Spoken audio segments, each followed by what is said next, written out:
On this mileage unknown, we are back at it again on the 56, working on our engine and transmission swapping shenanigans. We're getting closer. Right now we're going to work on getting the brakes buttoned up. Then it'll be engine, but we've got a lot of cleanup to do in the engine compartment.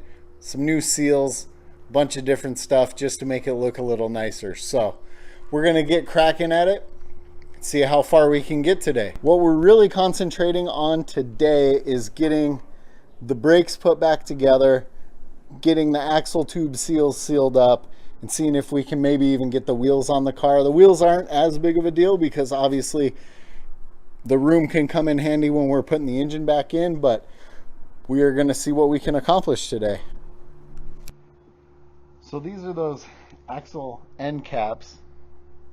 And the dude that rebuilt the transmission, like, siliconed the holy crap out of everything on these. I mean, the O-rings siliconed in there, but this is like a, if I could pull it out, I'm gonna have to dig those out. That's actually a drain back. That's why there's a hole in the gasket as well. So the fact that fluid wasn't able to drain back is possibly why on this car the axle tubes were leaking into the brakes on one side. Plus you can possibly see that seal right there is really boogered up. Unfortunately, I'm gonna have to make a run to go grab my seal and bearing installer. I don't know what I was thinking. I didn't bring it with me today, so I gotta get these cleaned up, and we'll see if we can make them look a little nicer before they go back on the car, and hopefully they'll seal better than they did before. So real quick, I wanted to show you. You can see that hole right there. That's actually a bleed back for the gear lube. The guy that put this together siliconed over that hole. That's what I was saying. I just wanted to record it real quick and show you. So we've got to get all of that out. That channel needs to be clear for fluid to be able to bleed back through that drain back into the axle tube. That's why those gaskets even have a hole provision for that right there. So I'm going to spend a couple minutes cleaning these out and making sure that they're clear so we don't have any more issues like we did before.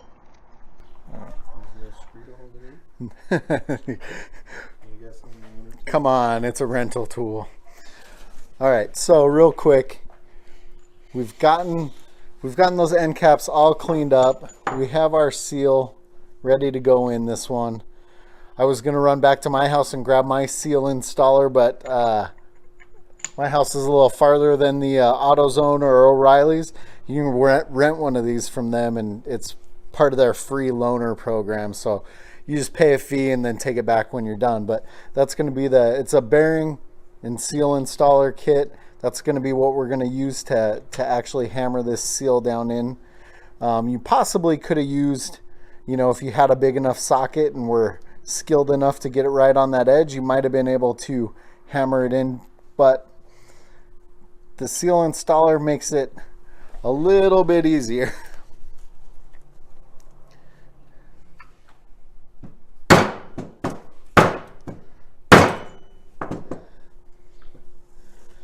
See how it's not bottomed out yet, so we've got a ways to go.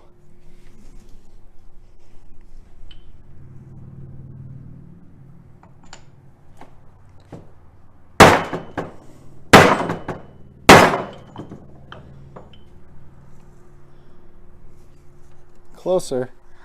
Now these ones don't bottom all the way. There is a gap in between the seal and the lip there, but I know when they're installed that last one was actually farther in than this one, so we need to make sure that our installer isn't going to bottom out on the housing first, so we'll have to keep an eye on that,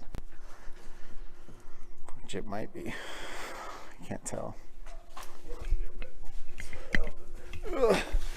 Take it off the table so we have a little less bounce back on it.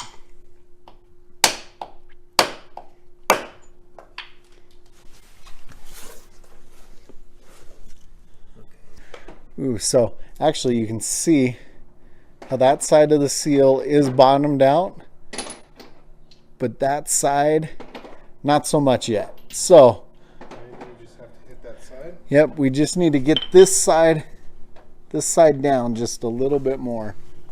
All right, so you can see now that seal is bottomed out on that inner lip. So this one's good. We just got to do one more. We are about to get this all put back together.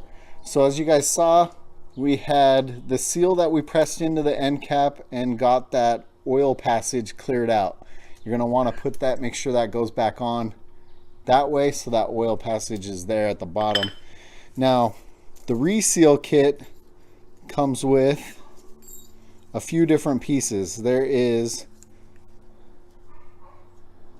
a washer, a small O-ring, a large O-ring, and then 2 paper gaskets. Now, this washer and the small O-ring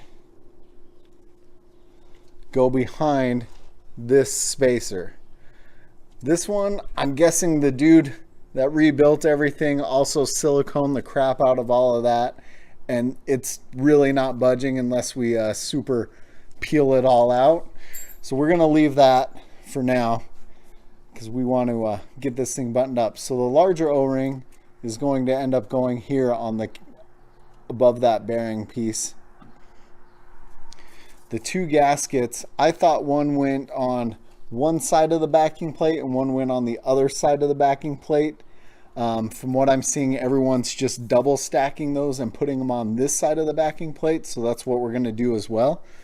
We just got to button this up, 4 bolts, couple gaskets, couple O-rings, and we'll be able to get the drum back on today. So we'll be that much closer to actually getting this back on the road.